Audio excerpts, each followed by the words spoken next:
Okay, give everyone a few minutes to get here.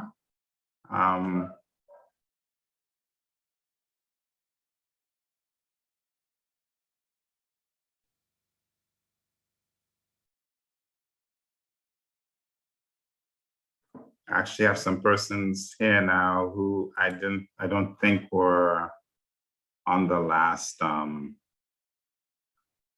in the last session. So welcome, Nichelle. Nichelle, can you hear me?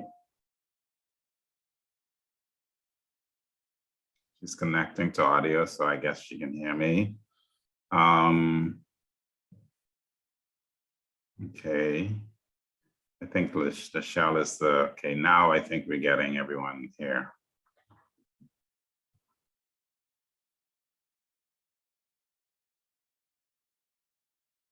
Okay, so Miguel, is the recording on this time? Miguel?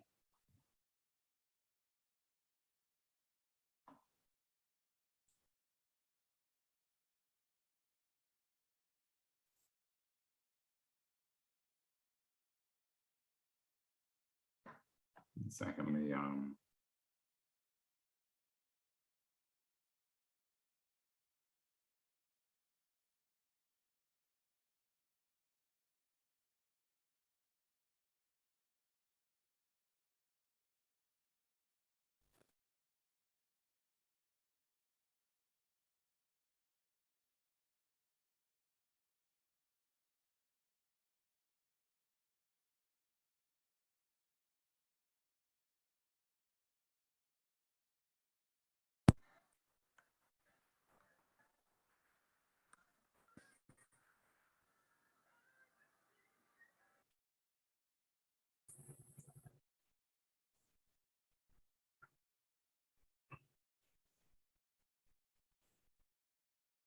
okay, good day again, all. I think we have, I'm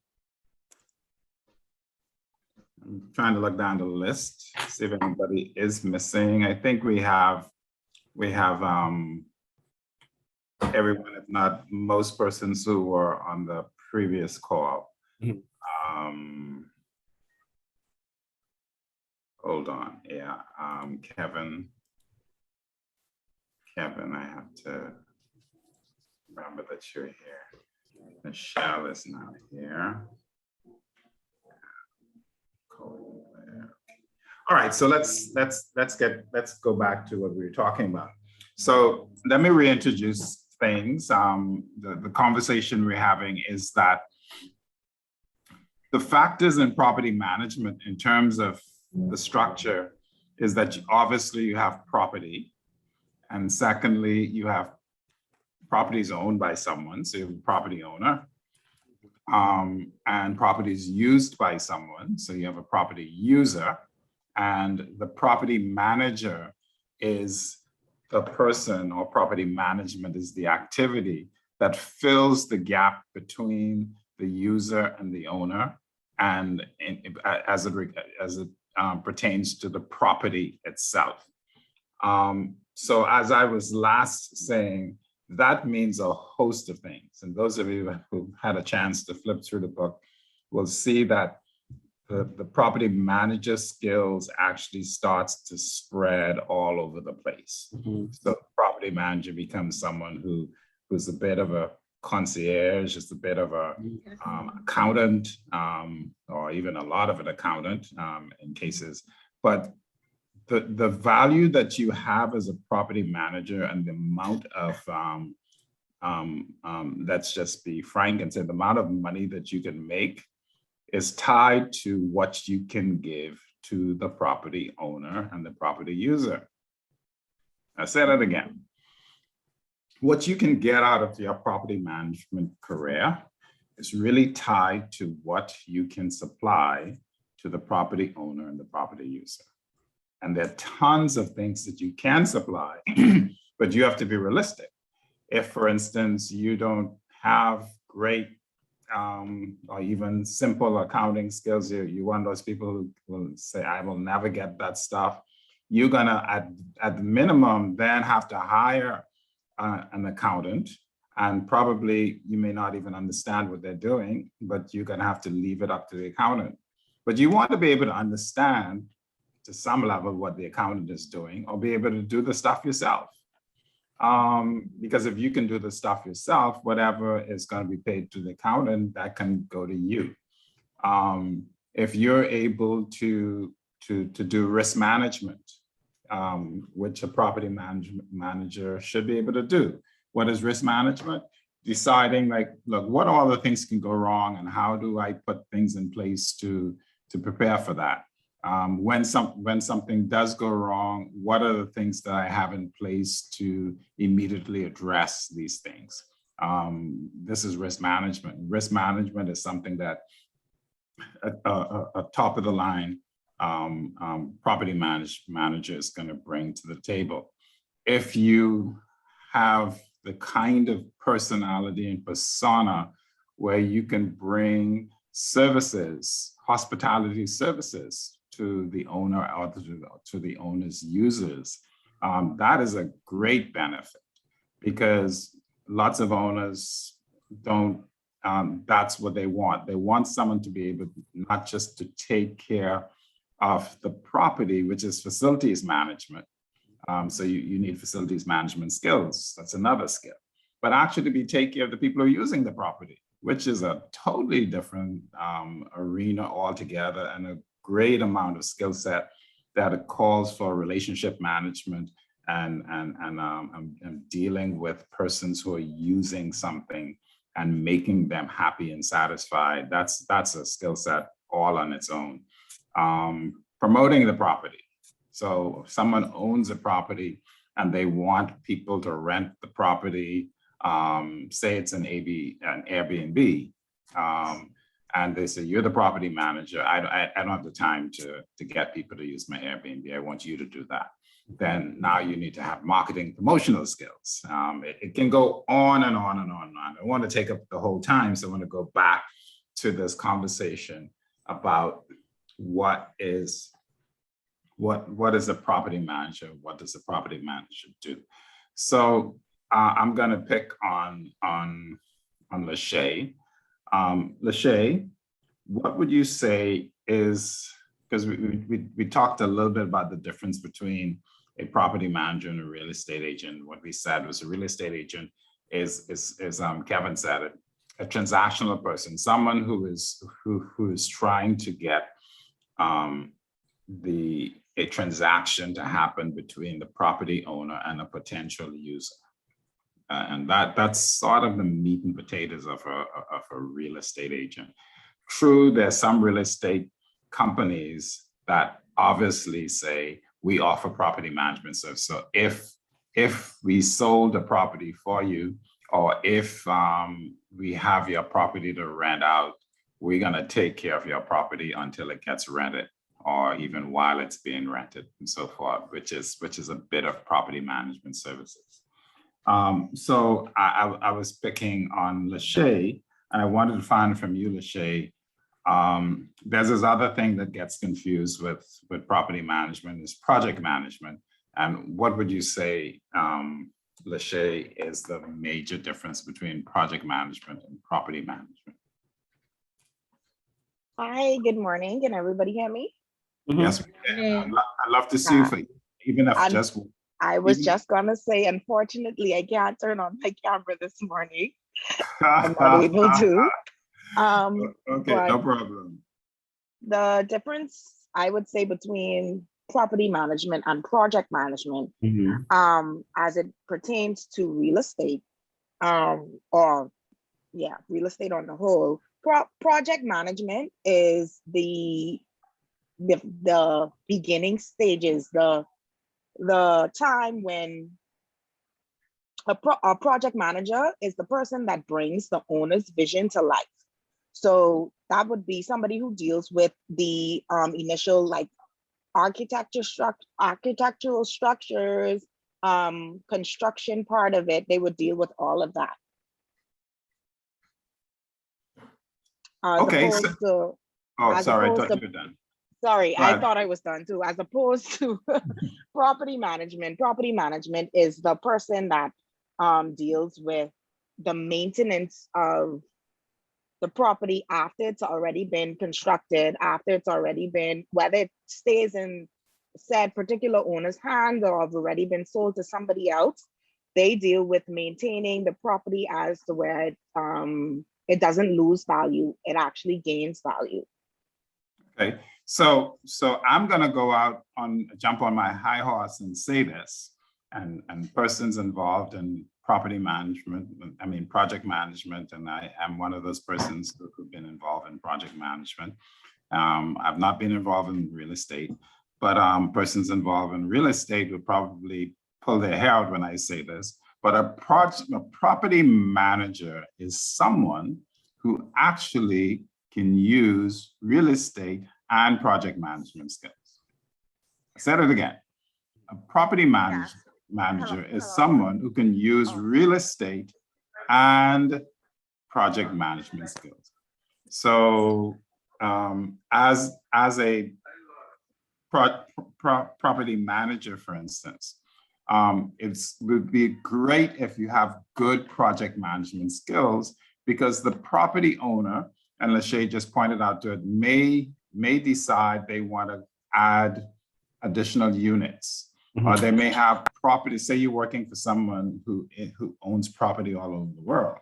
They may have property in a different jurisdiction that they want to develop something on.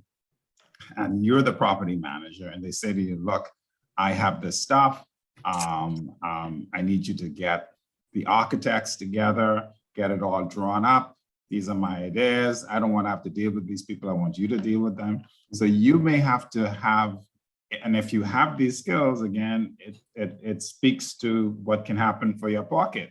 You may have to be able to take care of having plans drawn, having them pass through the relevant authorities, getting the contractor, overseeing the construction project, or if the owner is saying, look, I need my units refurbished, or I need my units refurnished. So now you're looking, if you don't have the skills to say, do the interior design, you get an interior designer, you do your procurement, you need to be a procurement specialist. So you need to have procurement skills and be able to go out and says, okay, these are the 10 different types of furniture, furnishings, that styles that we may have, and I'm going to decide we're going to go with this one because the price is better or whatever. And that's a project that you'd have to manage. So you'd need to have a look as a property manager at enhancing your project management skills, because there'll be tons of projects that you could and should be involved in. And if you have those skills, it will actually totally put you on top of the field. Anybody else with Blair? Yes, I wholeheartly agree, because I was going to say that when you asked the question, but you you chose Lachey. While property management, you are dealing with the daily operations of a property, and with the project management, you're pretty much leading a team into obtaining a goal. Can you all hear me? There you're fine. There you're fine. We can't see you, but hello. Yeah, we can hear you fine. Oh, you can hear me. Okay, sorry. It's freezing. I was saying I can't see you, but I can hear you. Okay, I mean, even though I'm in the salon, I'm gonna put my video on. 2 seconds. Yes. There you go. Hey. All right. Yeah, you while you know, the project management, you're leading a team in obtaining a project goal. Blair? There's gonna be instances. Yeah, there's gonna be instances where the property manager will have to hire a project manager, especially for specialty purposes, like, for example, construction. Mm-hmm. Yeah. So they do work hand in hand. Right. Okay. Kevin? Right. I think with the property manager, I think the suite of skills that the property manager is expected to have does involve project management. Because I mean, I think our market is very, very competitive. We have people out there who offer themselves as both a property manager and a project manager. And it behooves us to really develop our project management skills, because I'm sure the client is going to give us a lot of work, side work, like adding units or installing a kitchen and so on and so on. And I'm sure the owner wants to know that we have our finger on the pulse of his work, because he's going to outsource or put all that in our hands. You know, so in my opinion, the more you hire is more money that you take away from your own pocket. So I'm not gonna be hiring a project manager. You know, I want that money to stay in my pocket. You know, so I think those skills are really, really part of the stock and trade. Yes, I can relate to that. Kevin, you're exactly correct, because that is, I actually have a property management business, and all of these different disciplines, I actually have to perform all of them. Property manager, project manager, real estate agent in some regards, but the project manager, which is very specifically different, but once we're able to perform it, like Kevin said, we can keep those funds to ourselves. It's just a matter of not getting burned out doing both functions, but the project management, to speak to Lachey, and I believe it was Blair, we would still have to oversee that project as well as the property.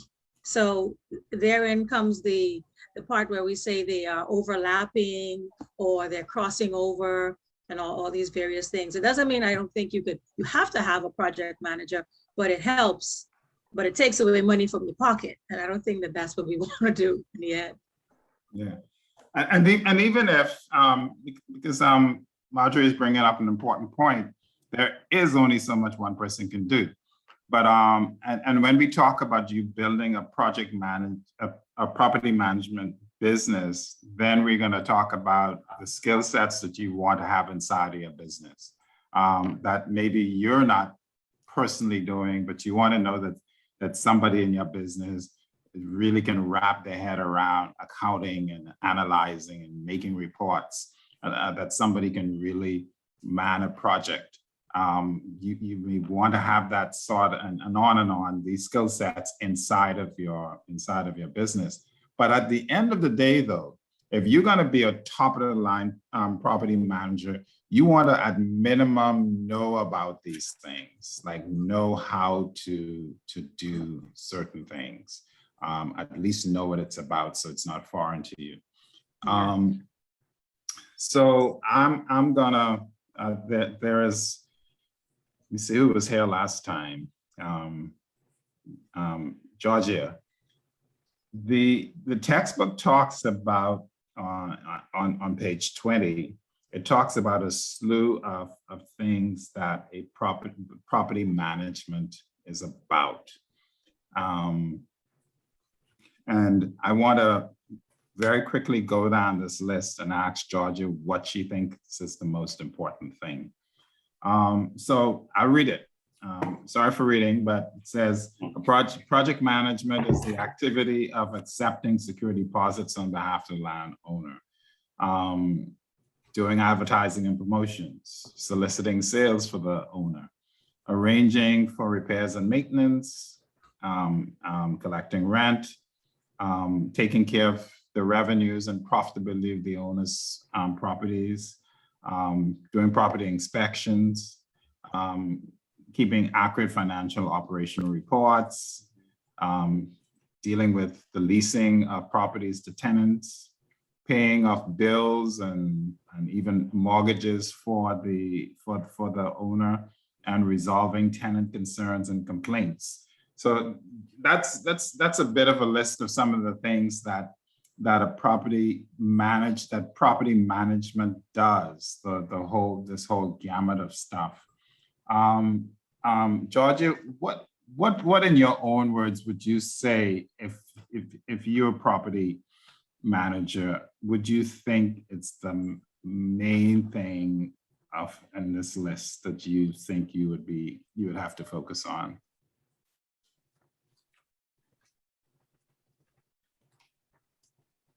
Honestly, good morning, everyone. Honestly, I think it's all situational according to the client. There is no one important. That's a great answer. Yeah, it's situational because what one client may be requesting or think is their priority may not be the others. But I think the main area that could overlap would be the repairs and maintenance and possibly the collection of rent. Other than the rest are more add-ons if they need it, because not everyone may be looking for a mortgage or so paid tenants, and so it may not be something for rental listing or so they possibly are add-ons in terms of property management. But as I said, I'm going to stick to it's all situational and according to what the client needs. That would be priority at that time for the project property manager. Okay. And guess what? When I look at this list, it almost says only two things. The property manager has to take care of profitability and also preservation of the asset. Right. Mhm. Those are two things. You take care of profitability. The people want to make money. Yeah. No one's doing stuff for the hell of it. They want to make money. So the property manager has to constantly be thinking, and making money is not simply the matter. I have a phrase that I'm going to use here. Making money is one thing, having it is the thing. A lot of people make money and don't have any. Yeah.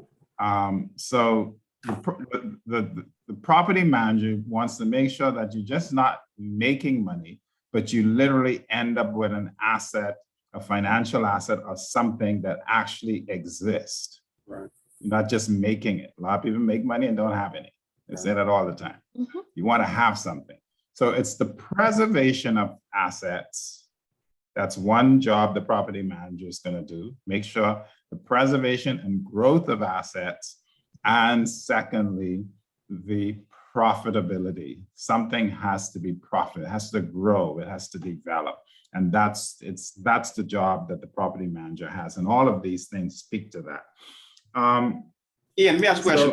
In regards to these, the clients, let's say, for instance, the people, the rental clients and people who have properties in Nassau, whatever have you, their main goal really is just to preserve the property. Have there been instances where the property manager, you can convert, or you have the means or you have the discretion to rent properties, that you're entrusted with? How to put this? The person that lives in Nebraska or in Europe, you have their property, you're preserving the property.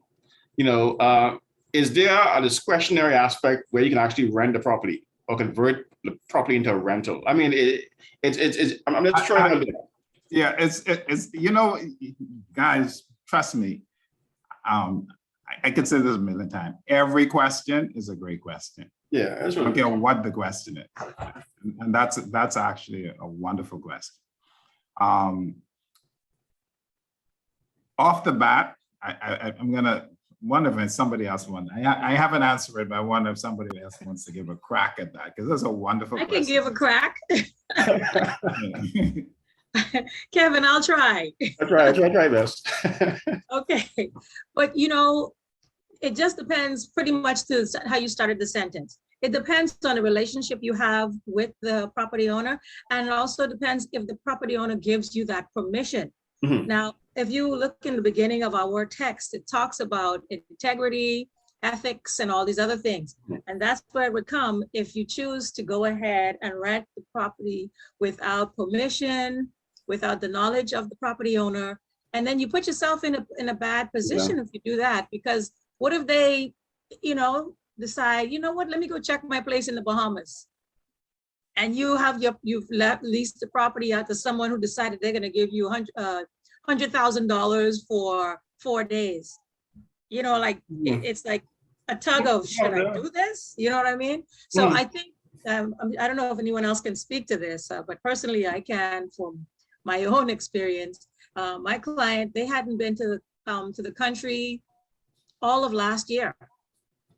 and they didn't send anyone either, which they normally do. Did I have that opportunity to do so? I did. But did I take it? Of course not. I wouldn't have a job today.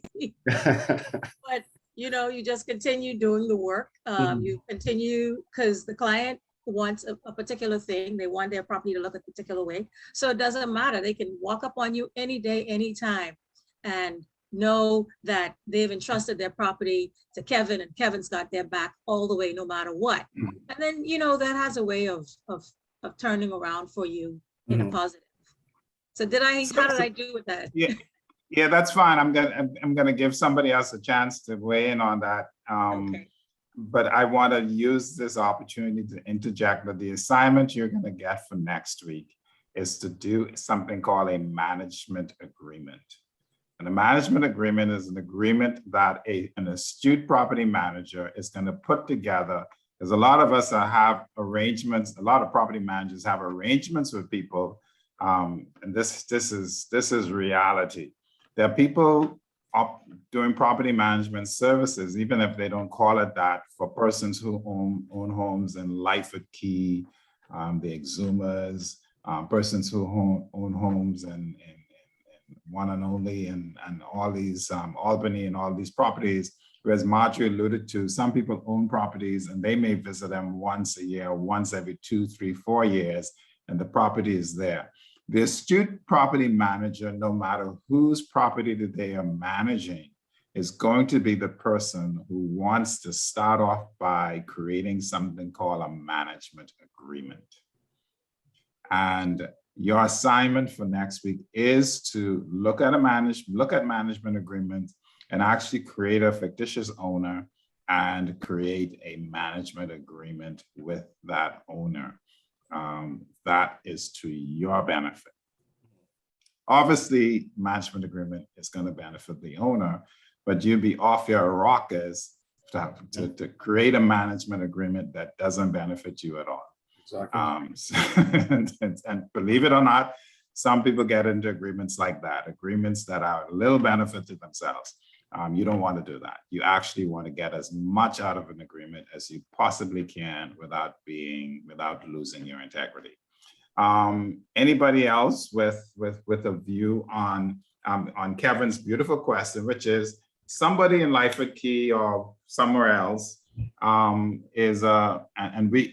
believe it or not, this is the opportunity for Bahamians that they don't know that they have. There are literally hundreds and really thousands of very high-end luxury properties in the Bahamas owned by persons for whatever reason they own these properties. And they actually need someone to look after these properties for them. They don't want a headache. We don't have enough professionals doing that. And Kevin's question is a great question. Somebody leaves this multi-million-dollar estate for you to just take care of it. So yes, you're making sure the paint doesn't fall off and the lawn gets done. And I mean, you're either doing the stuff yourself or you're hiring people to do it. And money is not a problem to someone who owns an estate that they've paid $100 million for, $50 million, whatever it is. So they're paying for the upkeep, and it's important to them that you keep their property well. You know that they don't come to the Bahamas more than once a year or once every 2, 3 years because they got houses all over the world.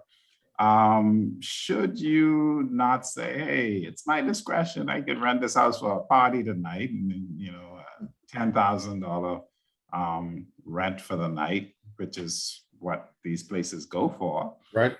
And, I have the right to do that. But I agree with Marjorie. You don't have a right, basic rule in life. Something is not yours, don't touch it.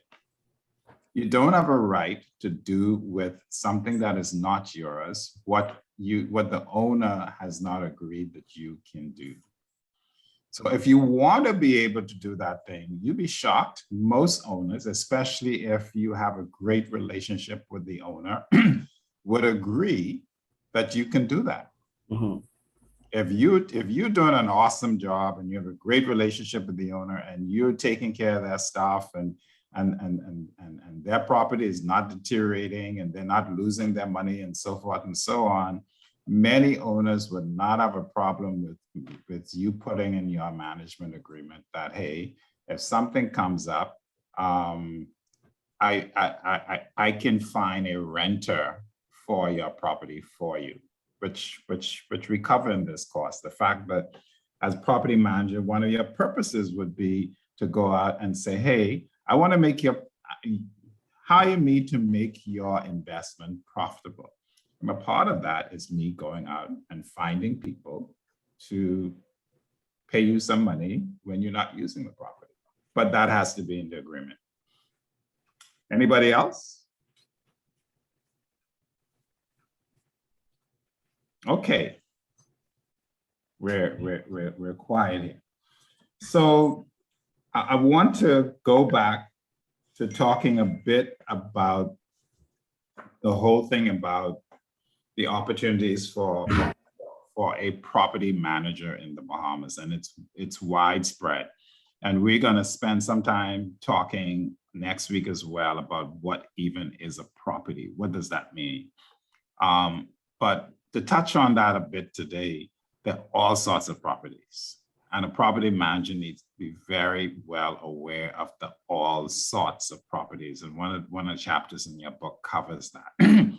And we lose a lot of opportunities in the property management field by not understanding that there's more than just houses that people live in. You can be a property manager for someone who owns office buildings, stores. For instance, we note in the book that NAD, the Nassau Airport Development Company, is a property management company. Everybody heard that? Yes. NAD is a property management company. They're a property management company out of Canada. Okay. And they are running a property called the International Airport in the Bahamas. And that's their specialty. It's not the only international airport they're running, actually. They have put together a focus where they say, as property managers, we are going to focus on being property managers for airports. And so they have a couple of airports under their belt around the globe. And they are good enough to manage an airport from its inception or conception, so that they're taking care of overseeing the construction and running the airport and hiring people and the whole gamut, making sure the airport doesn't deteriorate. And obviously in our case, compared to our last airport, NAD seems to be doing a fairly good job because the airport kind of looks like it did when they built it. Yeah. Which is an achievement. That's an achievement. Yeah.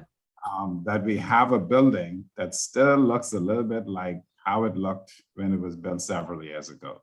And NAD is responsible for that. I can almost put my head on the block that if we had done the usual thing and left the management of the airport to our government, it would not look the way it looks today.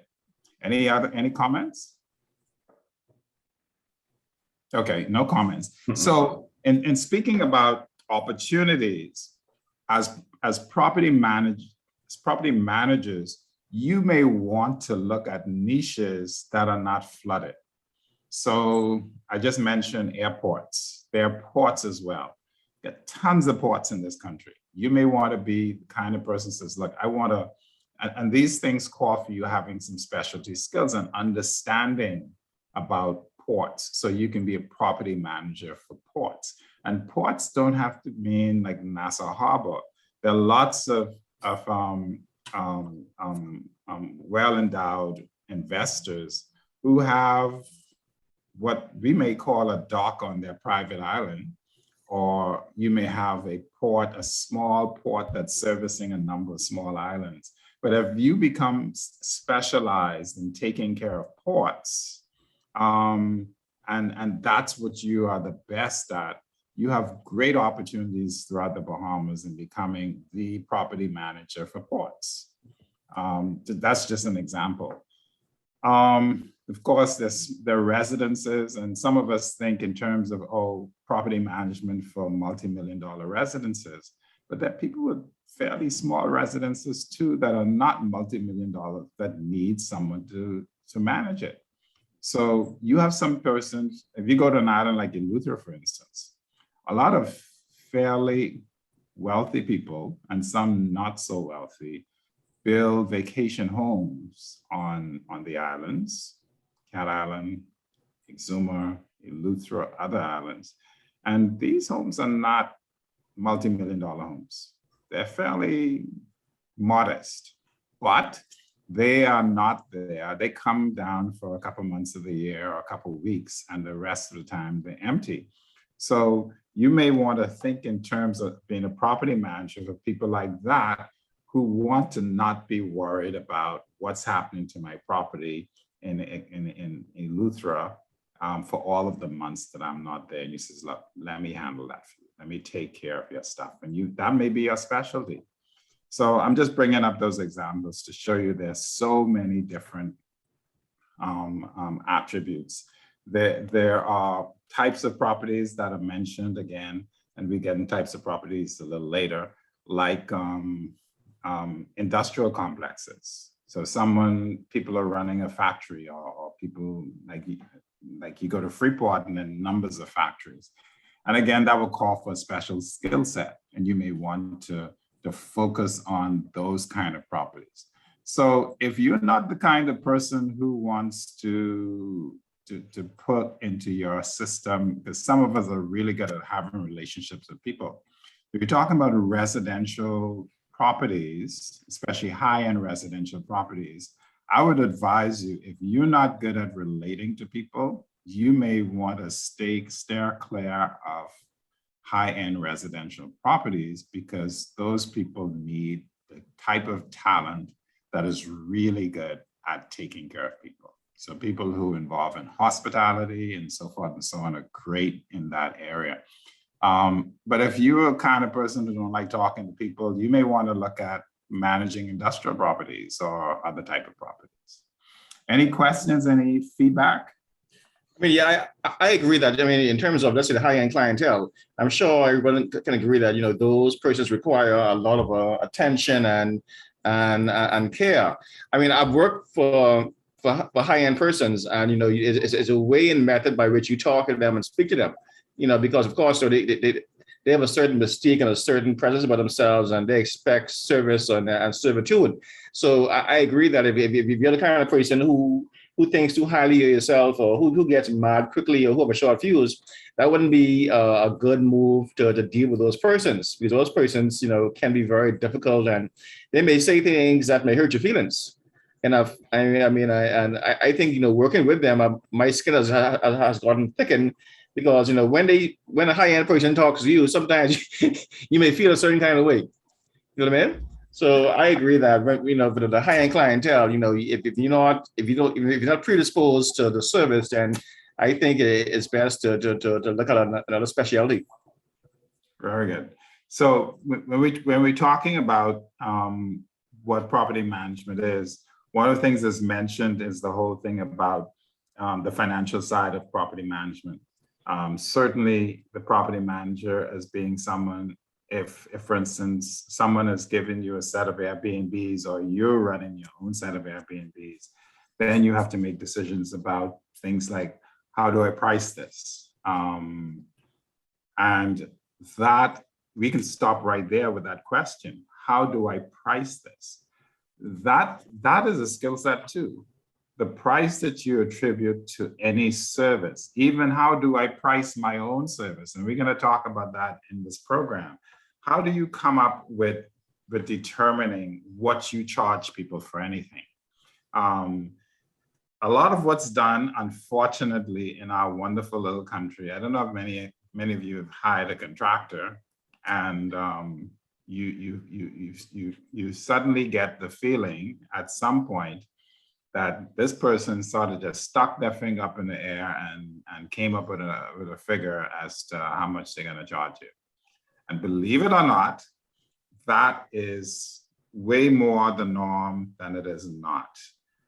When you examine the way contractors come up with how much they're going to charge you, there's no science to it. And you want to make sure as a property manager that you understand that there's always a way to determine how you charge people in a way that you can actually stand on and says, I knew how I came up with that figure. And I can stand by it, as opposed to, gee, you know, I want a new car next month, and my new car costs $50,000. I'm going to charge this person $50,000. That's not how you charge people for stuff.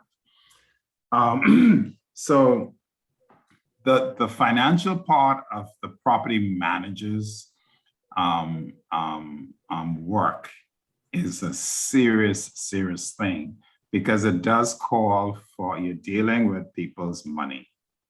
And everyone here must know this. Whenever you're dealing with people's money, whenever you're dealing with people's assets, you must have a tray load of integrity, and people must feel that they trust you like a brother or a sister. And you must do nothing to betray that trust, because once someone can trust you with something that they own, their money or their property, it is an incredible value to you and to them, because there's not a lot of people in the world that you can trust. And as a property manager, one of the attributes that you're going to have to develop is making sure that there's absolutely never a reason for people you're dealing with or going to deal with to feel that they should mistrust you. Now, let's talk a bit, and I'm going to pick on somebody who hasn't said anything. Crystal, how do you think this is an attribute of a property manager, trust, or establishing trust and integrity? How do you think you go about doing this or not doing that? Crystal, I see Crystal on the call.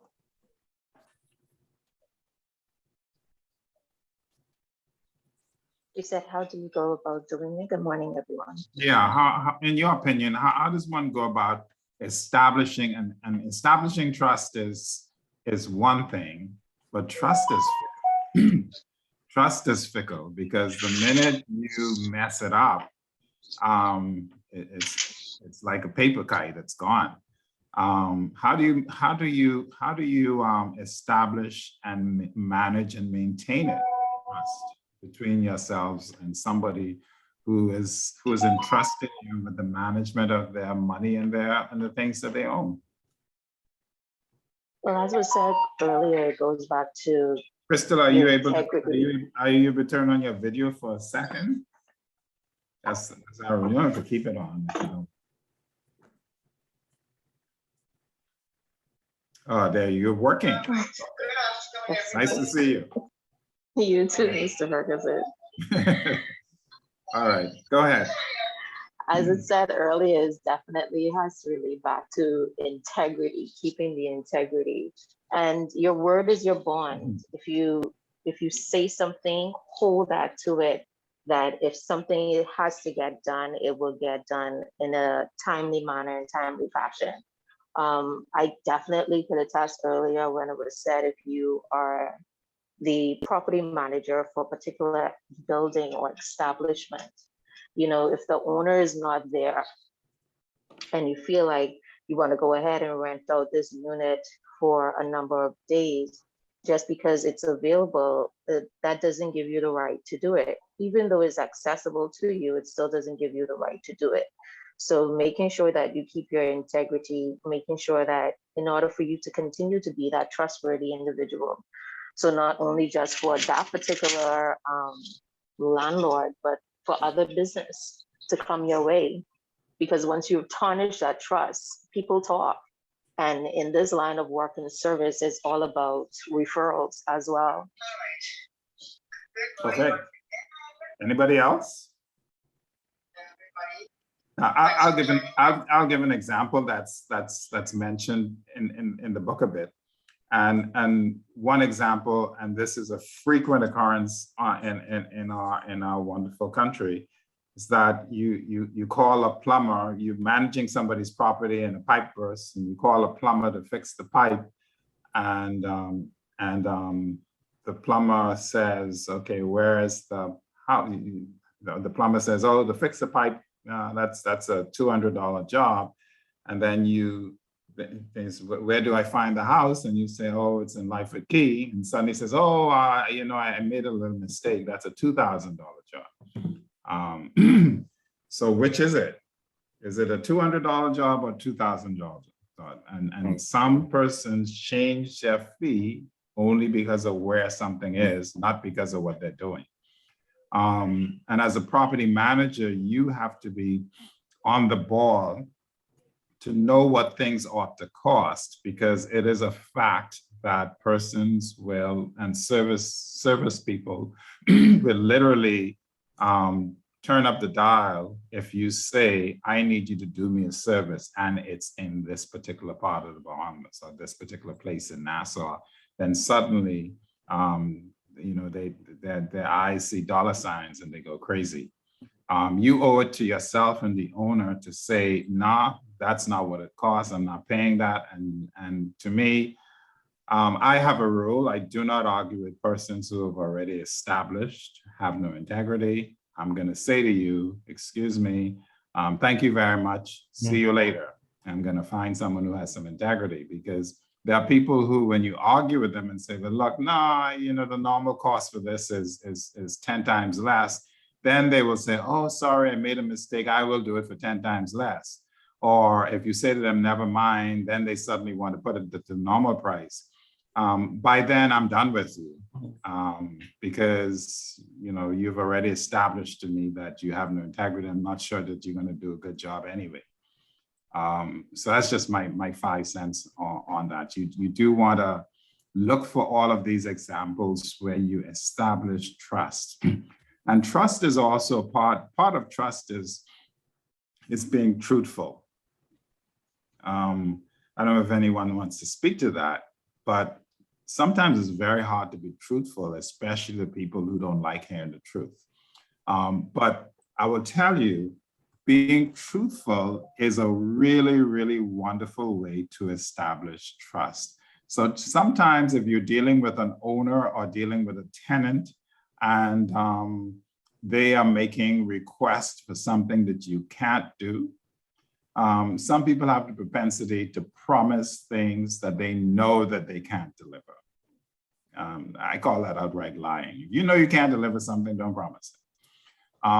If you believe that something is wrong for the situation, say so.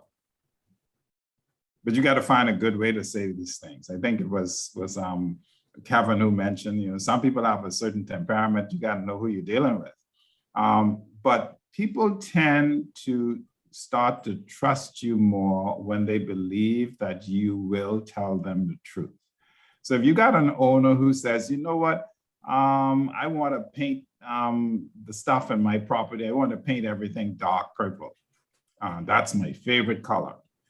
And as their property manager, you say to them, look, that dark purple stuff in this particular neighborhood, I don't think that's going to work, and it's going to turn your neighbors off and maybe turn your potential clients off and so forth and so on. If you don't feel like you can express that truth to the owner, you're doing a disservice. Mm-hmm. Because you should be able to. And even the only thing could happen after that is when it says, I hear you, but I still want it dark purple. And you can say, well, I don't agree with you, but it's your house, so I'm going to make it dark purple. But they're going to respect the fact that you're able to give them some advice against something that they're going to be doing. But you don't oppose for the opposing's sake. You oppose where you think, and the other way that you remember with what I call opposing is you got to give a suggestion. you know, why not let's use lilac instead of dark purple? It's purplish, but you know, it's more in keeping with what the colors the nice warm colors that we have in the Bahamas. That's a way you give a suggestion as opposed to saying purple. Oh, that's a stink color. I wouldn't use that. You're looking for a fight, so you have to find a way to say what you need to say. Yeah. Okay. So we're still talking about Trust her.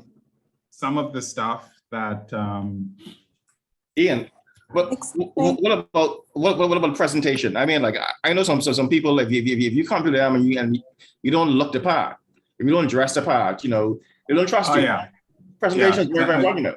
and we that's something we're going to talk about later, but I bring it up now. It's an important thing. Presentation is not just a look. Let me give my definition of presentation. Presentation is everything about you that affects the senses of the other person. What are your senses?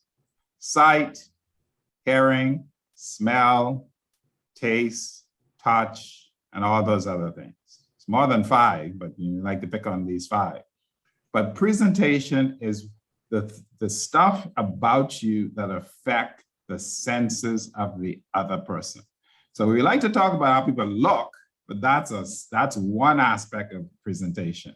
You got to be careful about how you smell, how you sound, and even careful about touching people,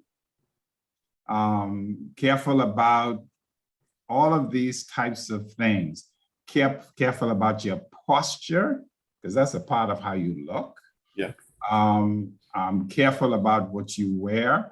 And some of the things we want to talk about when we talk about this in more depth is if you're talking about how you look, sometimes we think that looking like we're going to church is the look. And I don't mean to pick on church, but we tend to dress right up when we go to church. That's why I'm saying that.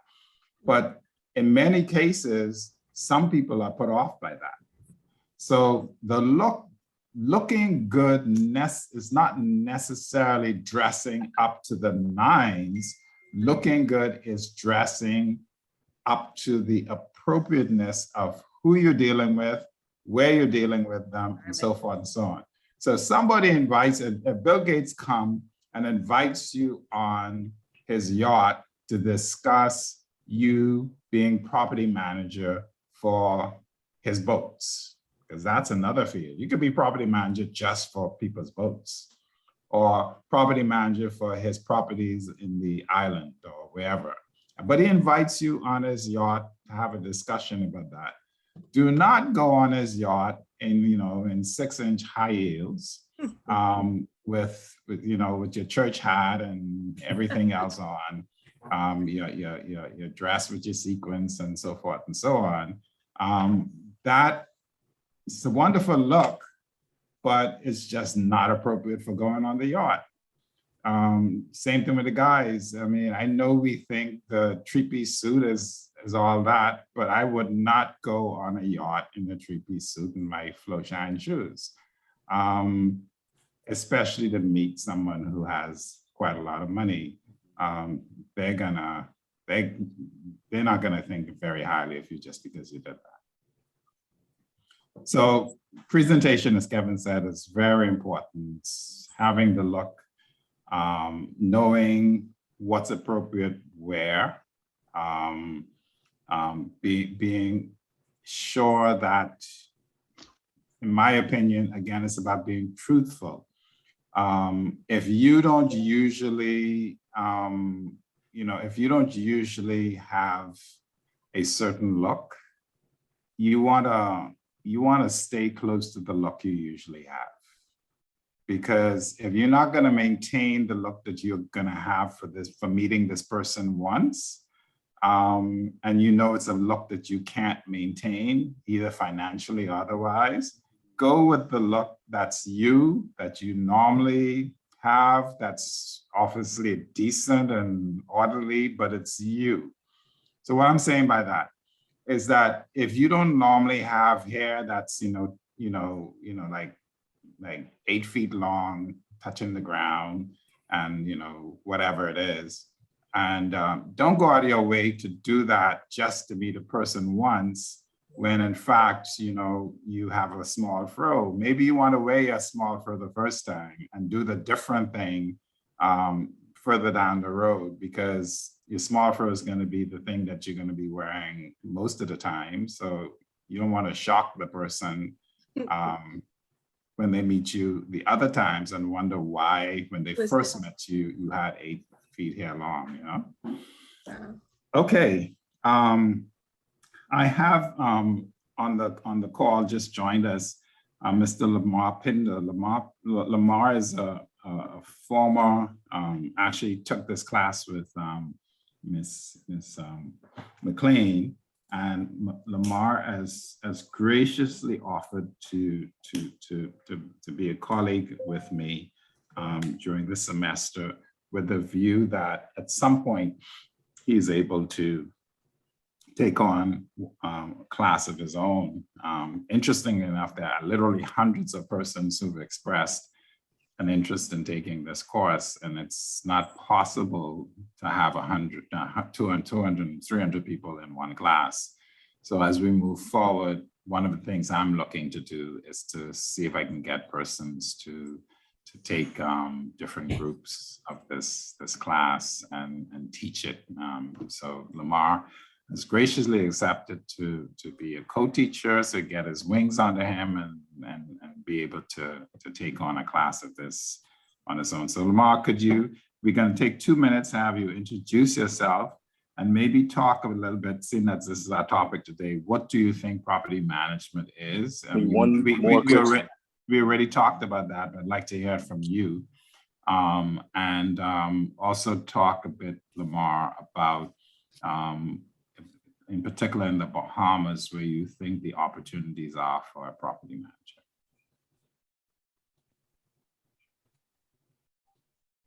All right. Good day, everyone. Lamar, is it possible for us to see you? I'm actually trying to get a little stand right now together so I can put on my camera in a nice way. See, okay. One moment. Yeah. Okay, you can go ahead and talk then. Okay. Yeah. Until you get that done. You don't have to be on for long. Just want to get a headshot and then you can go. All right, is that better? There he is. It's the first time I'm actually seeing him, so we're all having the same experience. Hello, everyone, and welcome to the class. Obviously, it is a slightly different class than what Ms. McLean would have done, as Ms. McLean's experience in property management and real estate led a very different type of course than what you're now experiencing. I believe through Ian, you're going to get a very in-depth understanding of exactly what property management is. And just now I heard him mention something that is my actual focus right now, which is the yacht side of property management. So in the Bahamas, we have unique opportunities for property management that nowhere else in the world really does have this chance. When you think of property management, you just think of nice luxury homes or nowadays Airbnbs, but the Bahamas has some of the world's most high-end clientele for the yacht industry. And maritime is my real 9-to-5 background. And so that is the way that I have kind of addressed my version of property management. So everything from yacht maintenance to setting up slips and what's not for other customers. Even with Miss McLean, God rest her soul, I arranged chefs, I arranged divers, I arranged fishing trips for the persons on the businesses that she, in the clientele that she had. Because as I mentioned, maritime is my real background. And so there's tons of opportunities. And I believe from this course, everybody should get something special from it. It's just a matter of how you want to take it. So I hope everybody addresses it greatly. Thank you. All right. I think you had another question. Sorry, someone has a question? No. Okay, thank you, Lamar. Importantly, so let me pick on someone who hasn't said anything. Brittany, in a sentence, I'm really picking on you here. What would you say property is? Your definition of property.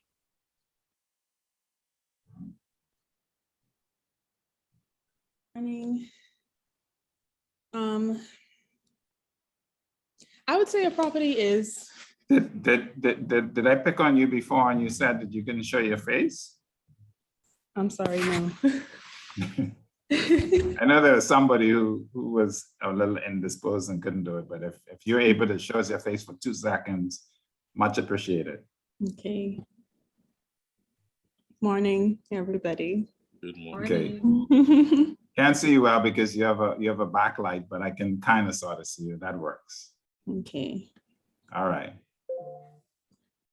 Well, I'd say a property is first of all, like a piece of land. And like we started to talk about earlier, there are different types of properties, whether it may be residential, commercial, industrial, and so on and so forth. Yeah, I think that's what a property is. Okay. Anybody else? Land. Oh, sorry. Blair. Sorry. Yes. So I think when we look at a generalized definition, it's like property is something that belongs to someone. But if we contextualize it, it would be like she said, land that belongs to someone. Ugh, I don't know. Okay. That's great. That's pretty. I have a stock answer for that, and your answer is not too far off. Blair. Anybody else? Cleophas.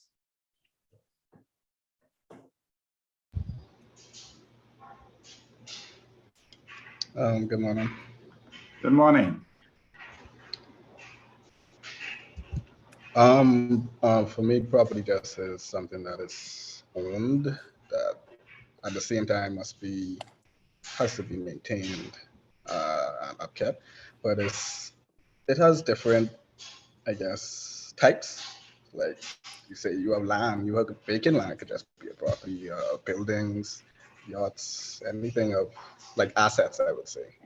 So Okay. yeah, that's just So I think between you've said it. Property is something of some value that somebody owns, and I would add that somebody wants to be maintained. They don't just own it, but it's not frivolous. For instance, I own a pen.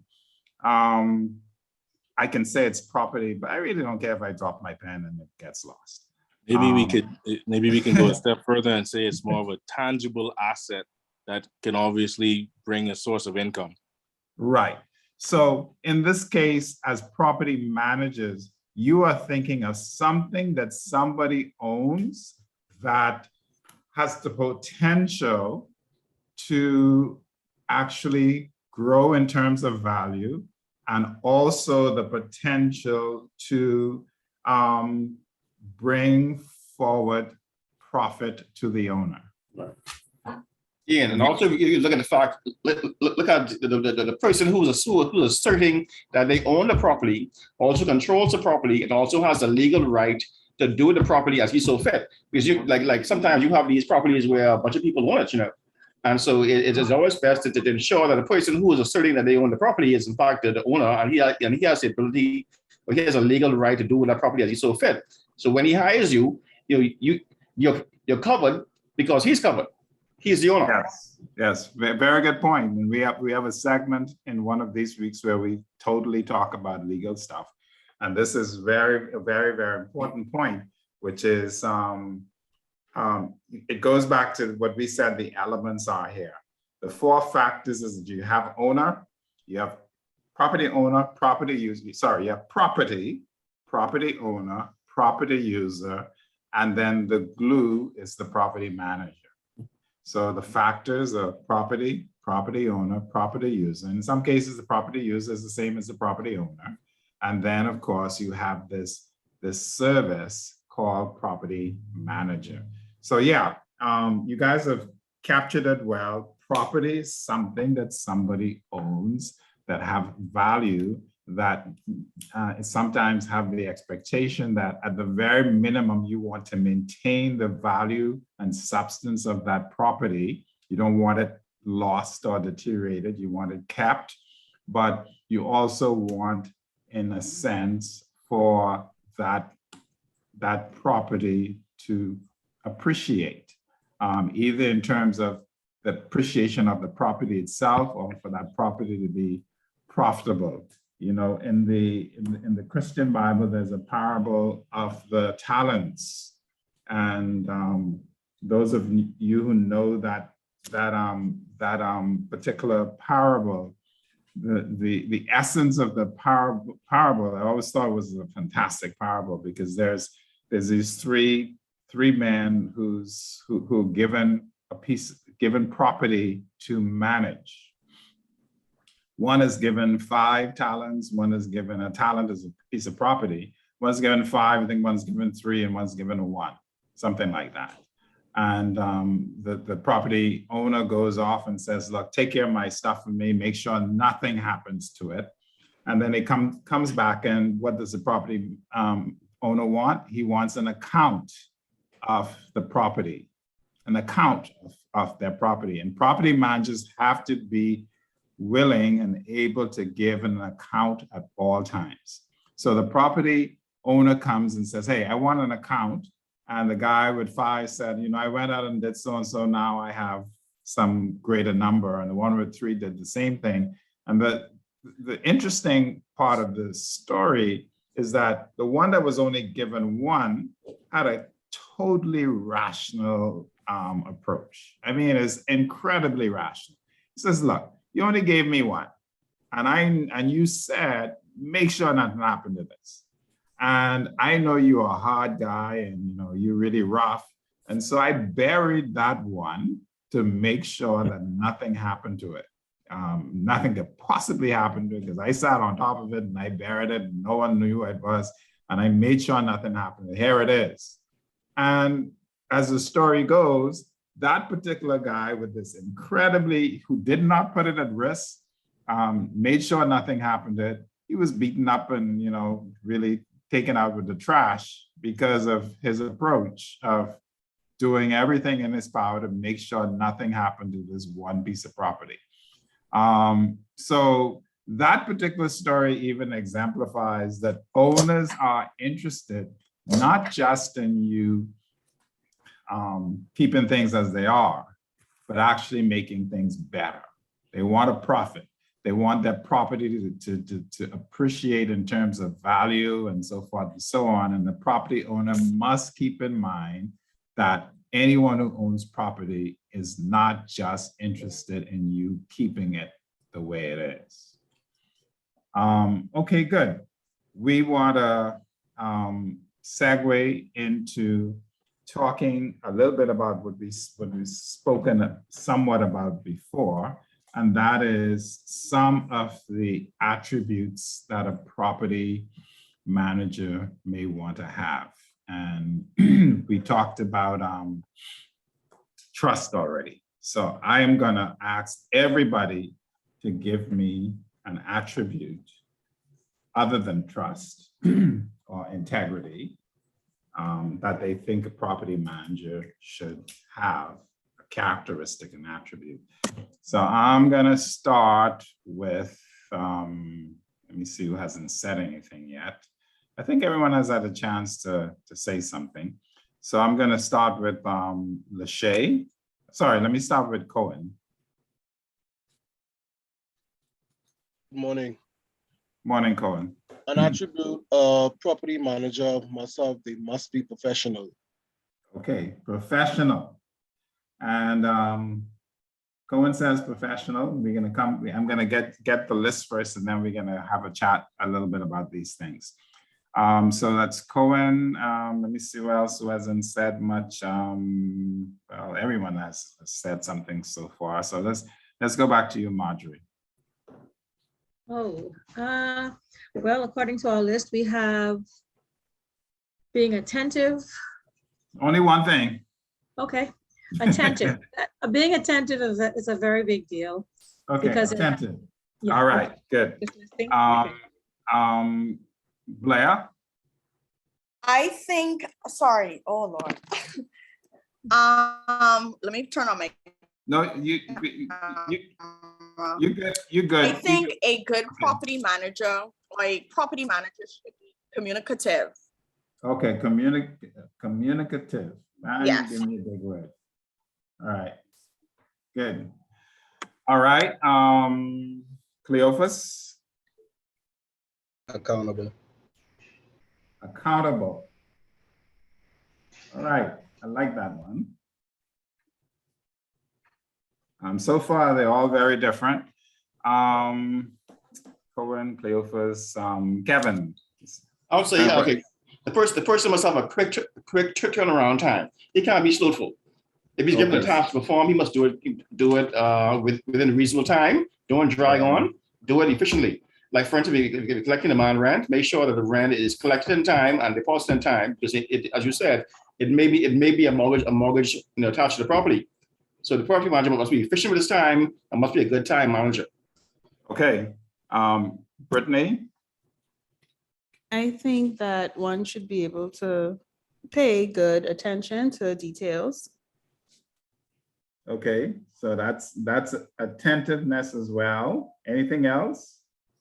So attentive to details? Or we can- Like being a say good listener.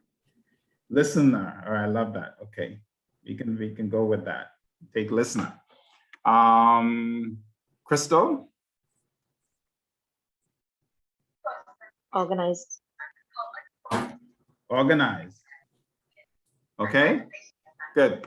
Georgia? All right, sounds like all the good ones are taken. That's the problem we're getting coming in the rear, right? But that's fine, but I want to say, then you have to be adaptable in terms Yeah. of dress, communication, placement. You have to be adaptable. Adaptable, I love that. Okay, good. Lachey? I think in ways they must be optimistic. Okay, I like good. that. We getting some good stuff here, optimistic. All right, I think we only have Odessa left, right? Yeah. Odessa, are you able to join us?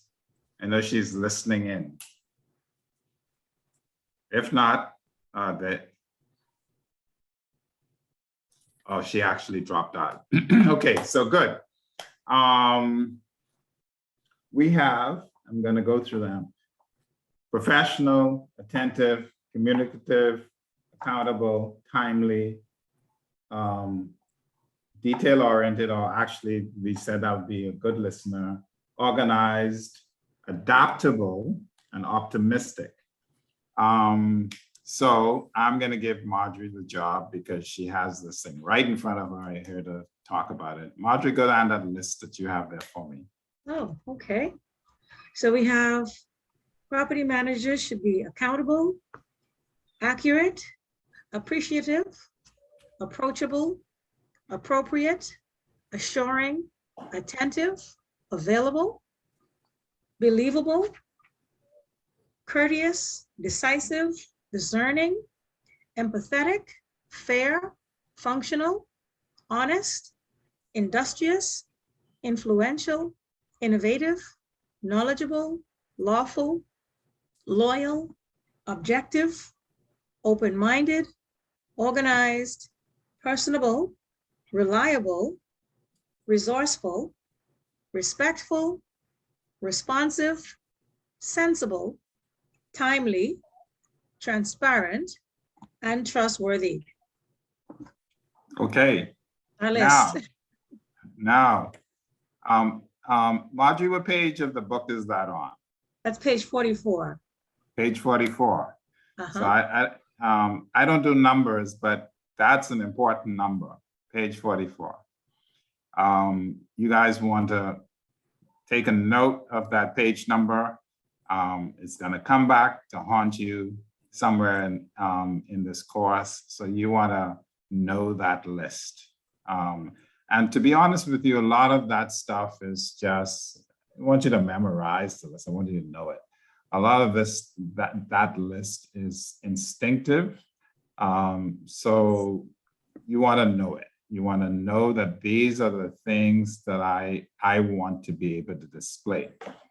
And the reason for me saying that is not, I don't want you to just know a bunch of words. What I want you to do as a professional is to say, how do I achieve accountability? Am I this type of person? Am I a reliable person? Am I timely? And you would be a superhuman if you can say you are great at everything on this list. I almost dare anyone to say that they are.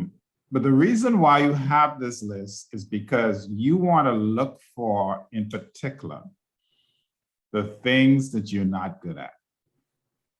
And this is something I preach as a teacher.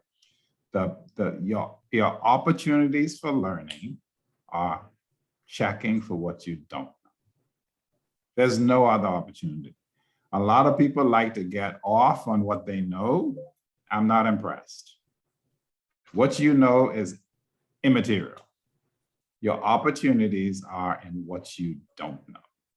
And in order for you to learn, you have to appreciate what you don't know.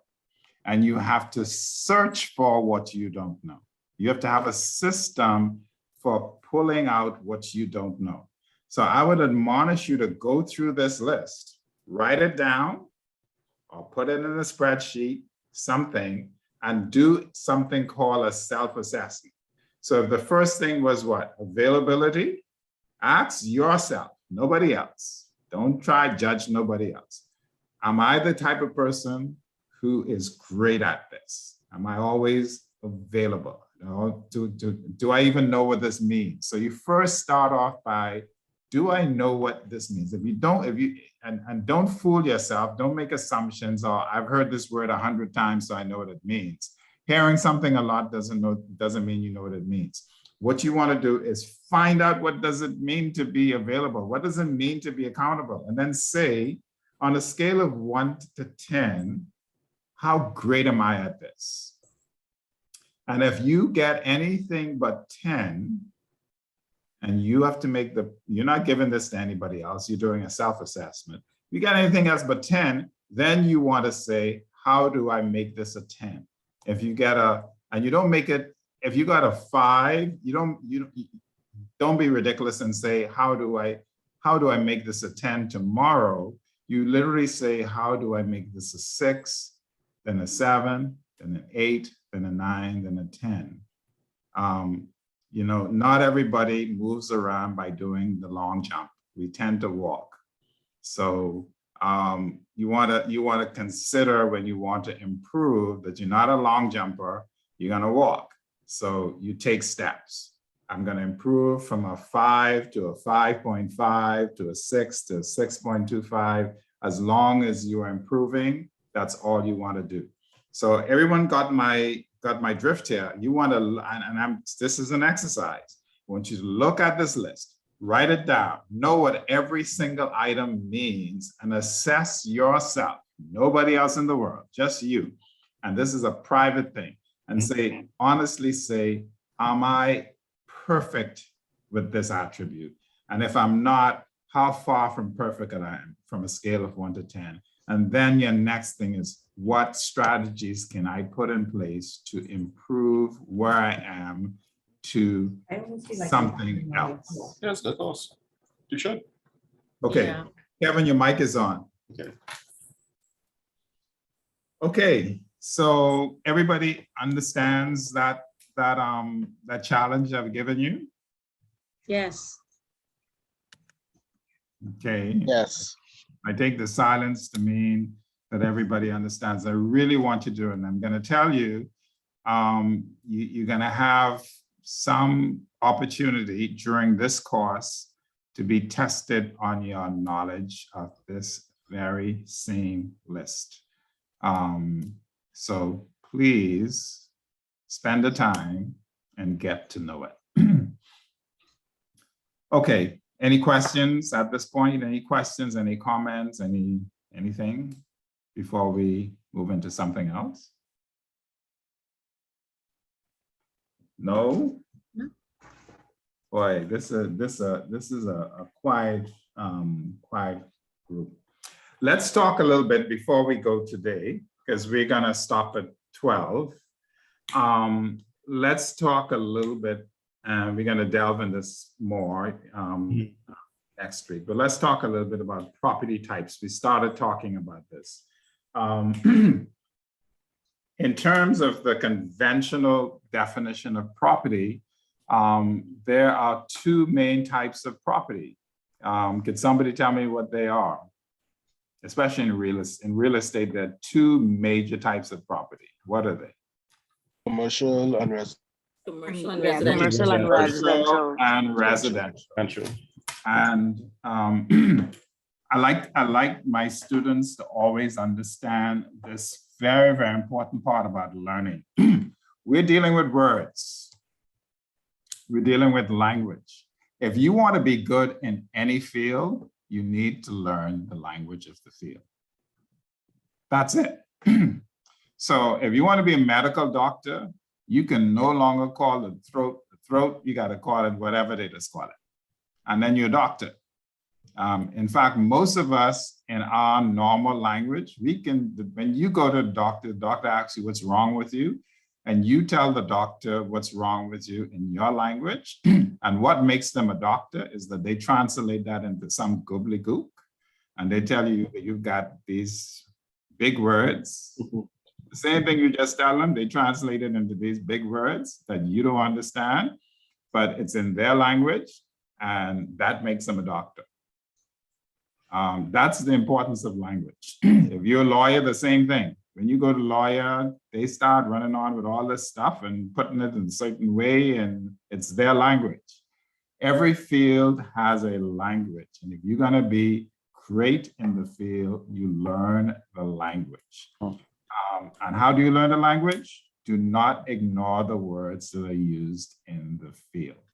So we've got commercial, we've got residential. Don't just sit there and say, I know what that means. You start to keep a glossary, in my opinion. This is just my opinion. You buy a little blank book and you keep, or you put it online or something, and all these words that come at you that you're gonna keep hearing, you put it in, commercial. And then you go and find out, what does that mean? What is commercial property? Residential, what is that? And you don't assume that because you know, there's always more to know. So someone tell me, let me pick on a small group of persons. Odessa, if you're able to give us some of your voice here, tell me what you would define as commercial versus residential. And remember, the words themselves tell you much of what the definition is. But Odessa? Hi, I'm not gonna turn on my camera. No problem. But commercial versus residential, based on the experience that I have, commercial would be rental properties that are used to generate income and used for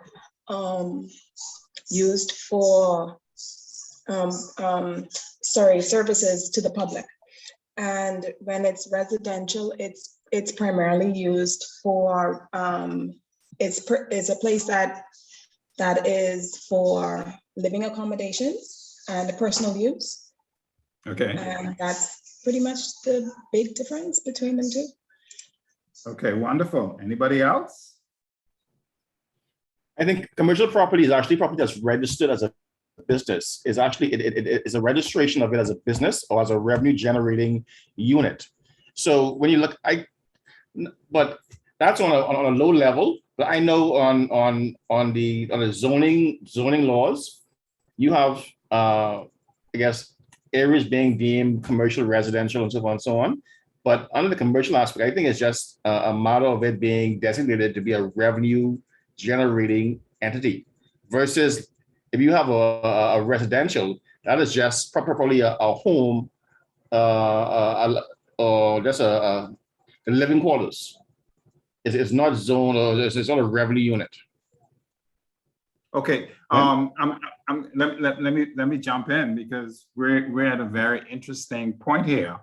because everything that everyone has said so far, that's Odessa and Kevin, is quite true, but there's a bit of controversy because what if I live at home and my house where I live is my jumping off point for my I'm an artist and that's how I make my living, but I paint at home. Is my house a resident or a commercial enterprise? Can I add to that too, please? Yeah. Yes, I think I'm gathering the point where you're coming from, Mr. Fernanda, because when I don't know his last name, when Kevin was speaking, and he made a great point, but I automatically thought about Airbnbs because Airbnbs they're pretty much in a residential area, I assume. So I think the definitions are a bit more complex than we think, because I'm how I look at it, there can be instances where it overlaps both residential and commercial properties. So, yeah. So it's interesting. There is a clear-cut differential between what is residential and what is commercial. But in real life, there is a lot of mud. There is a lot of mud. A typical Chinese restaurant is a building that has upstairs where the people who own the restaurant live. That'll be commercial, right? So is it commercial or do they live there? It's a commercial property with residents on top. Because the main function, wouldn't the main function be the fact that the restaurant is downstairs? I mean, the store is downstairs as a business, registered as a business? It's a great question. And there's no clear-cut answer because someone might say the main thing is they live there all the time. They just open the shop between 9 and 5, but they live in there all the time. So the main thing is that that's where they live. So like with everything else in life, you know what the clear-cut definitions are, but you have to be able to accept that a lot of things actually cross over and become both things, so they're hybrids. And it's not clear. And in many cases, the law or some standard has to make the decision about what it is. And in some cases, we're actually simply just saying that's a hybrid of the two. It's a combination. It's neither nor, although there is no such thing as in zoning. Kevin mentioned zoning. There's no such thing as a residential commercial. Although, if you think about it, isn't a hotel a residence?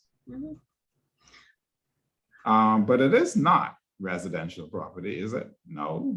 So one of the things as a property manager, and you start to think about defining property, and there's a chapter that you're going to want you to read the first 3 chapters anyway, for our next session. And in reading those chapters, you will see that there's all of this muddiness between how you define a property. And also there are tons of different types of properties that you need to be aware of. There's industrial property, there's research property.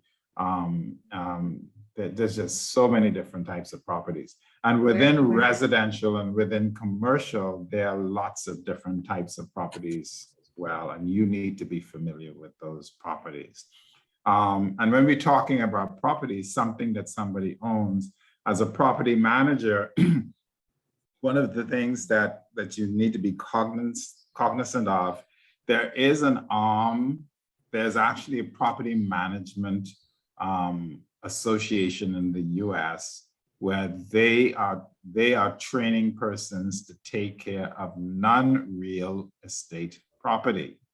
So they're persons whose job it is to manage people's jewelry, to manage cars, to manage things like that. Non-movable property. People whose that is their forte.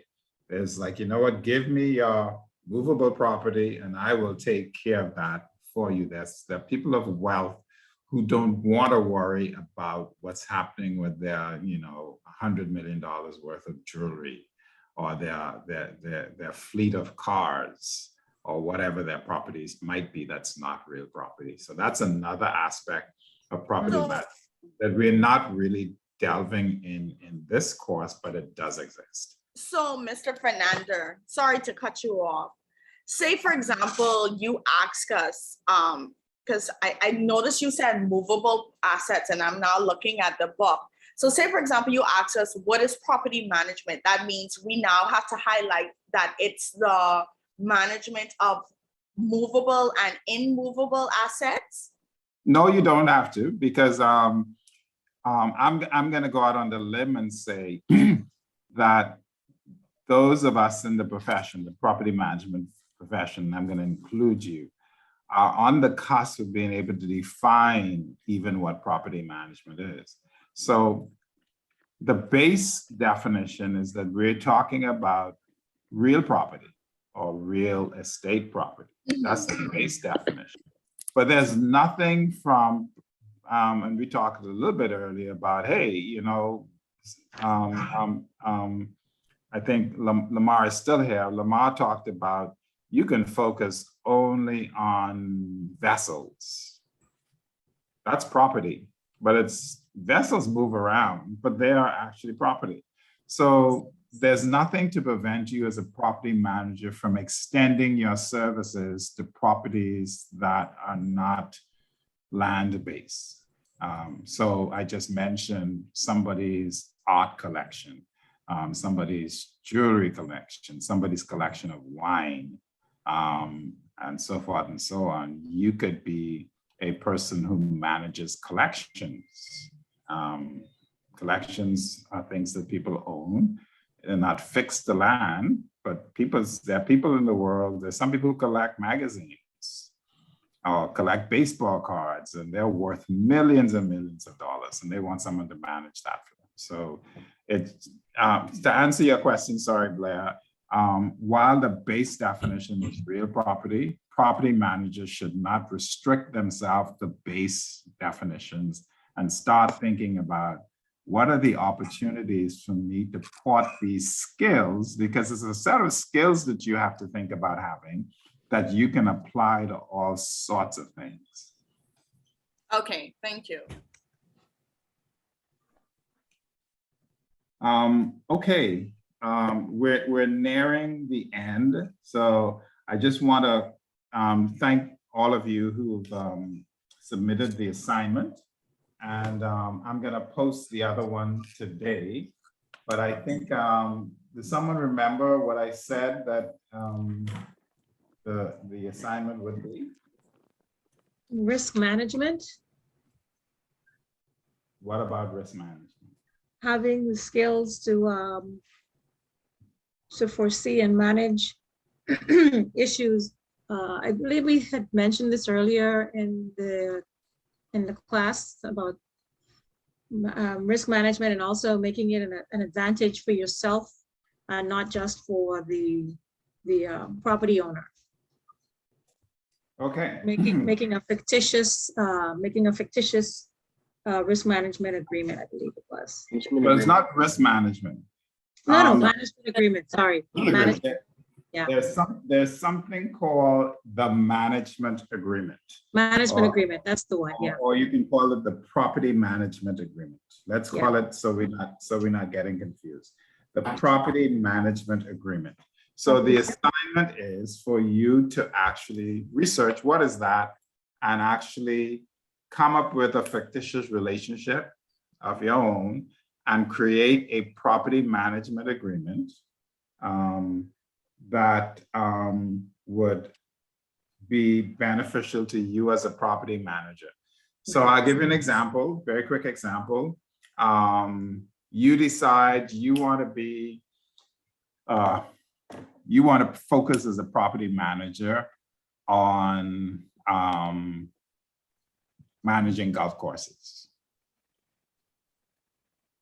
You run into someone who owns a golf course in the Bahamas or owns a golf course somewhere else in the world, and you convince them that you are this exceptional property manager. Says, "Oh, I was looking for someone to manage my property.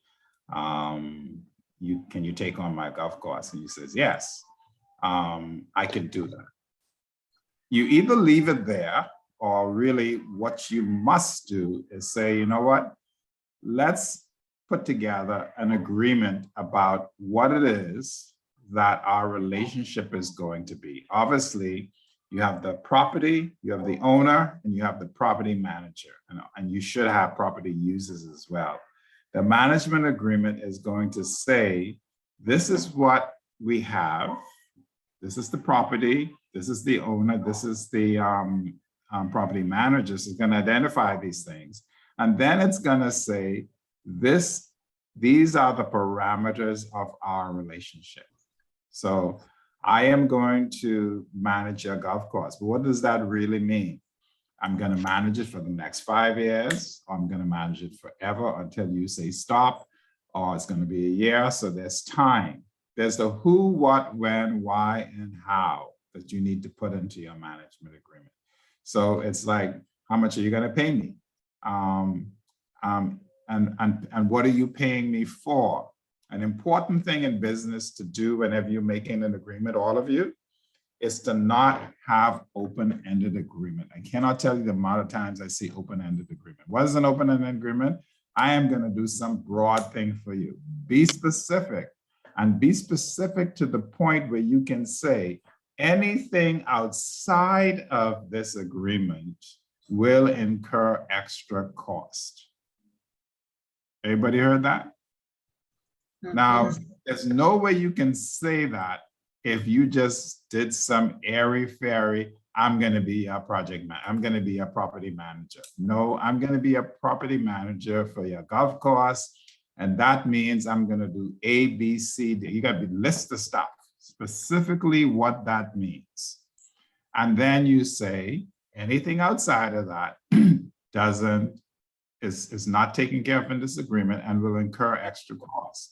So for instance, if planting trees is not, if planting trees is a part of the agreement, you may want to put in there the removal of dead trees is not a part of this agreement. We may agree that I'm going to plant trees, but you can't even leave that open. I'm responsible for planting trees to the extent that I would plant no more than 10 trees a year. So you can't say I'm going to plant trees, or you shouldn't say I'm going to plant trees. And the guy comes to you and says, you know what? Next week, I need you to plant 1,000 trees. Your agreement should protect you enough to say that ain't reasonable. You should anticipate that, hey, I'm going to plant trees, yes, to the extent of maybe 1,000 a year, but not 1,000 in a day. And if it's to plant trees and doesn't mention about removing dead trees, if you don't say it, then the owner may come to you and says, you know, something killed 1,000 trees last week. I need you to remove them. And you may in your mind say, well, hey, we didn't anticipate me having to dig up 1,000 trees, but your management agreement don't say nothing about it either. So you might be screwed. So you want to say in your management agreement, hey, if it doesn't specifically, if it's not in these points, then it's outside of the agreement. And if it happens, then that's an extra cost. So I'm giving you some tips. Look it up. Think of a relationship that you think is a wonderful relationship to have in terms of managing some property, and devise an agreement between you and the property owner. Love it. Okay. Any questions? I mean, I've seen some lease contracts, and some of these lease contracts has been like 8 and 10 pages, you know, and it tries to cover a bunch of stuff, you know. Yeah. Yeah. So I mean, if you got the kahunas, then you can make yours 8 pages, but I'm not asking for all of that. But it's up to you. I believe in human choice. So if you want to do 100 pages, I won't reject it. You want to do, but I'm gonna give you one of my late mother's adages that she has a number of things that she always said, but this is one of my favorites because I actually employ this in my life. You can get enough out of too much, you just can't get enough out of too little. Say it again. You can get enough out of too much, you just can't get it out of too little. So remember that. If you do too little, you're never gonna be enough. But if you do too much, I might be able to accept that as finding enough in it. But you have to be careful that that normally when you do too much, it also causes you problems. So you have to be careful. Okay, so we're going to end there. While everyone's here, I did sort of say in print that I'm trying to experiment with this Google Classroom thing. And so I want everybody to make sure they're signed into Google Classroom. You'll get your assignments there, you submit the assignments. The thing about it, I can grade it and everybody can see their grades and go back to seeing the grades, and I will see the comments on the grades. It'd be nice, just a nice place to organize all of that, a nice place to do communication. I am going to look into the possibility of doing the actual classes with Google Meet as well, and this kind of face-to-face thing. But I'm doing this in baby steps. I'm ambitious, but ambitiousness requires one taking steps and not taking leaps. And so as we learn this platform, this Google Classroom platform, I need your feedback about difficulties you're having or anything like that, but I do need everyone to sign in and everyone to use it so that we can all become good at it and figure out we can use it to our best ability. So before we go, I would advise you to, I require you actually to read through the first 3 chapters. The first 3 chapters of the book. Now, when you read through those 3 chapters, remember to take notes of things that you don't understand, things that you didn't know before. You want to take notes, and I don't mean take mental notes. Get a book and write these things down. It's all the stuff, or if you're one who likes to mark up your book, fine, you can write the notes in the book itself. It's your book, you paid for it. But whatever you do, take notes about stuff you don't understand. And those are the kind of things that I expect you to come to the next class and we have discussions about. It's like, I read so-and-so and I saw this, and this is my view on it. Or I have a question on it, I have a comment on it, so that we have a more interactive session.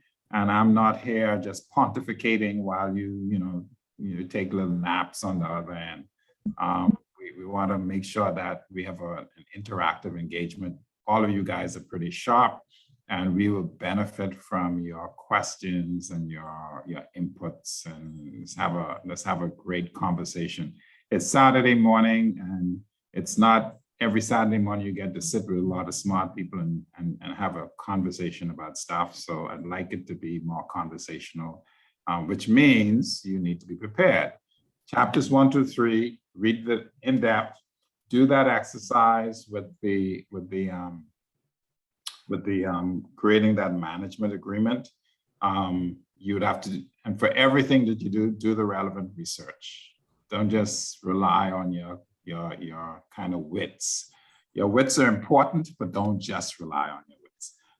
Do some research into what a management agreement is, what you think you ought to put in it, and be creative. Being creative actually helps you to learn better than being the opposite. So, make stuff up. When I mark the assignment, I'm actually, as you see in this one, those of you who looked at the rubric, I'm actually marking originality, giving that quite a bit of points. So don't be afraid to be original in thought, or at least have your own thoughts. Okay, Lamar, any comments before we go?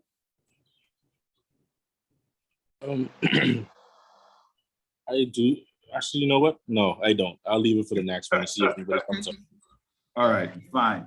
Because I was going to give a hint, but it'll give away too much for the assignment you just gave. So I'll leave it for us. Yeah. All right, so I'll also post the assignment in Google Meets and email it. And I'm going to try to put these things in every form, because I know if you're like me, some people are better at using certain forms than they are at others. So, you know, when you send me an email, I'm not joking, I'm getting close to 50 to 100 emails a day. So when you send me an email, your email could get lost in that shuffle. So I love emails because you can always go back to them. So I know me, I have a preference for getting stuff in WhatsApp because I see it immediately and I look at it, I pay attention to it. So I'm going to use multiple platforms. I'm going to use the Google Meet stuff for everything that I'm communicating. I'm going to use the WhatsApp chat. I'm going to send emails, and hopefully between the three, you will be in touch with anything that's coming from me. Thank you all. One last chance before we go for any questions, any comments, any queries. Is there anything that you would have liked to hear us talk about when we're talking about what is property management today that we didn't address? This last chance. Speak, or not forever, but hold your peace today. You can come back another day. But I heard you say something about a WhatsApp chat. You all have a group or something like that?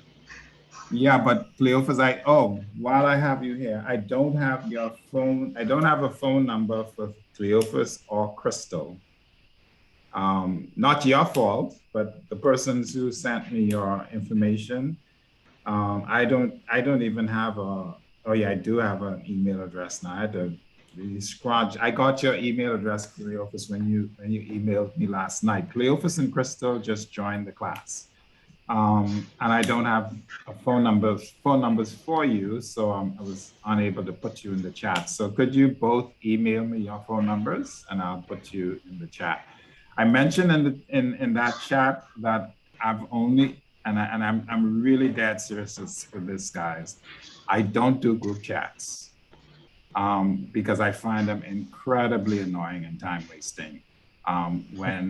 When you have 50 people all saying good morning and sending me prayers, and I mean, I know it's all well meant and sending me all the crime scene stuff, and I just can't handle that stuff.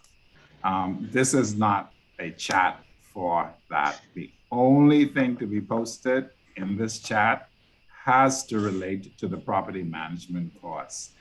I know you're proud of your kids graduating, but we don't want to see the pictures. It ain't that kind of party. And on and on and on. Only property management stuff. When it goes ping, I know it's related to property management.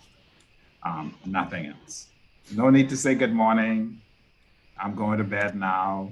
I'm at this restaurant and the chicken is nice. None of that stuff. All right, one last question. Because I missed the opening class last week, is there any material or any information from last week that I need, I can recover? Well, I will ask anyone who missed the first class to contact the Institute for a recording of the class, because we recorded it, and so you can get a recording of the class from the Institute. They know who missed the class, so they'll give them the recording. I would also ask everyone, I know one of the main things we did in that first class was a bit of introduction, and I spelled out that introduction. Although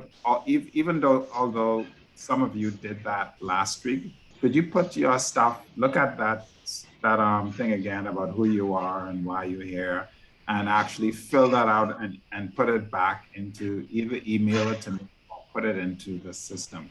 I would probably, I'm gonna put that in as an assignment actually, for everyone to fill out just quickly. It's a quick answer thing, and so we can all see a profile of each other. I'll even do one. But that's the only thing we did last week, because we introduced ourselves, we introduced the course, because so many people were not on the call, we decided we'd do that way. We talked about the curricula, and I did send a synopsis of that in an email to you. And the Okay. assignment, that first assignment as well. And the Yeah, I first completed assignment, yeah, for those of you who, I'm gonna put you in the unfortunate position, because early birds catch the most worm. I don't know what late birds is catch. But if worms is what you catch by being early, my goodness. I'm gonna tell you, Cleophas, I think it's Cleophas and Crystal on this call.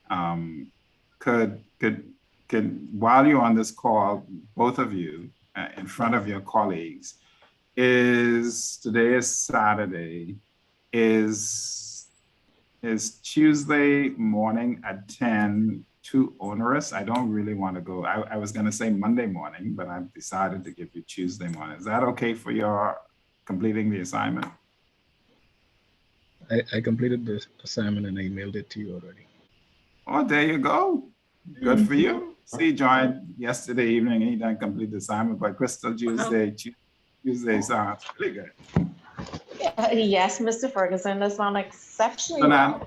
now, well, my name is Ian. Mr. Fernandez is actually my father, deceased father.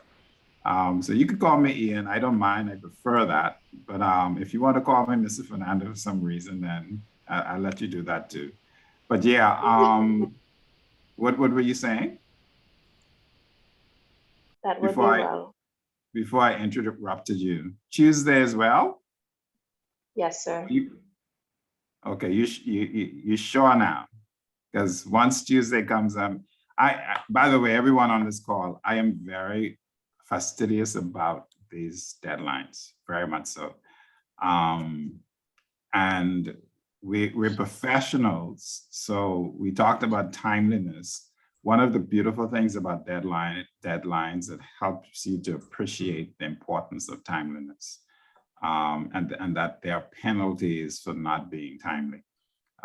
So I don't want to spoil you by doing anything other than we say we're gonna do things according to time. You're gonna be timely, folks.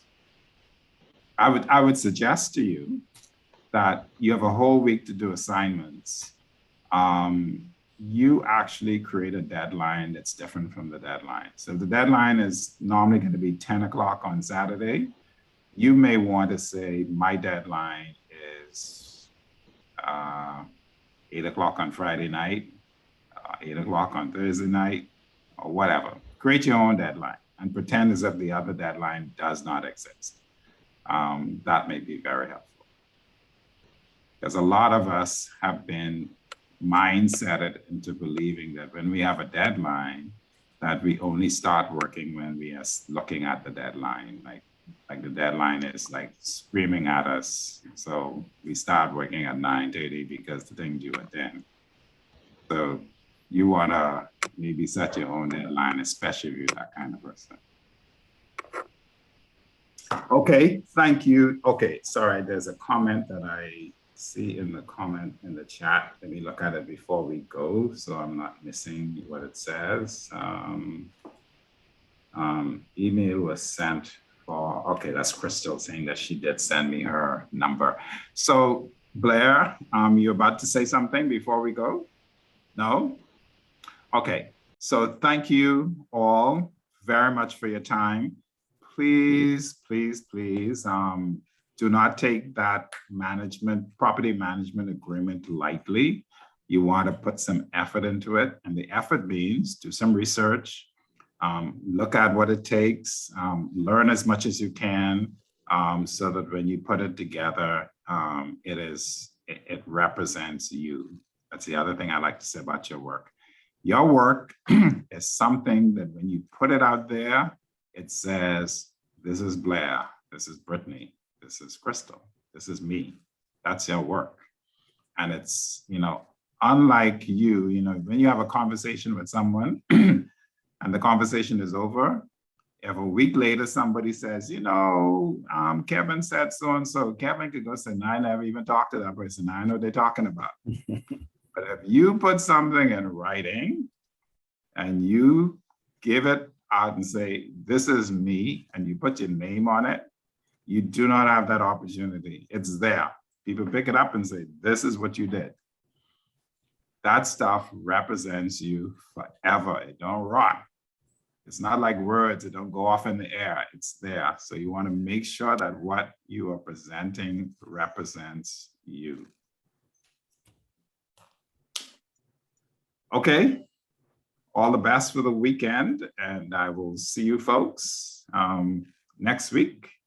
And as promised, we will try not to go to 1 o'clock so that you guys can have an extra hour to sit down and review the course material. I'm just kidding. But yeah, you take care and all the best to you. All right, Thank have a good day. Okay. Bye, everybody. Alrighty.